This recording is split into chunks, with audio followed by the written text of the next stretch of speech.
Wiki Kaushal కొత్త cinema bad news release అయి నిన్న శనివారంతో 2 రోజులు కంప్లీట్ అయింది. ఈ 2 రోజుల కలెక్షన్స్ చూస్తే మొదటి రోజు ఈ సినిమా 8 కోట్లు నెట్ కలెక్ట్ చేస్తే నిన్న శనివారం రెండో రోజు 11 కోట్లు వచ్చాయి. ఇలా టోటల్గా ఈ సినిమా ఇప్పటి వరకు 2 రోజుల్లో 19 కోట్లు నెట్ అయితే కలెక్ట్ చేసింది. అందులో ఓవర్సీస్ నుంచి ఒక 3 కోట్లు గ్రాస్ ఉంది, అంటే $350,000 ఓవర్సీస్ నుంచి వచ్చాయి. ఇక ఈ సినిమా బడ్జెట్ వచ్చేసి 80 కోట్లు అయితే 19 కోట్లు వచ్చాయి 2 రోజుల్లోనే. అంటే మరో 61 కోట్లు వస్తే సినిమా హిట్ అయిపోతుంది బాక్సాఫీస్ దగ్గర కమర్షియల్గా. ఈరోజు ఆదివారం సినిమాకు కలెక్షన్స్ బాగా పెరిగాయి 2 రోజుల్లో, అంటే టాక్ బాగుంది, రివ్యూస్ బాగా వచ్చాయి, అందరూ నార్త్ ఇండియాలో చూస్తున్నారు కాబట్టి.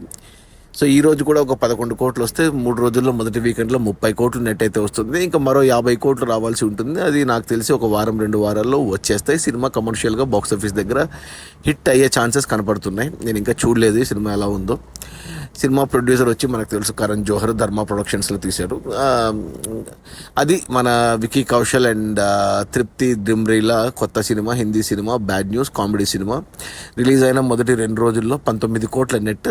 సినిమా బడ్జెట్ 80 కోట్లు అయితే మరో 61 కోట్లు వస్తే సినిమా హిట్ అయిపోతుంది. మోస్ట్లీ సినిమా హిట్ అవుతుంది. 100 కోట్లు కూడా నెట్ వెళ్ళే ఛాన్సెస్ కనబడుతున్నాయి. Okay, bye.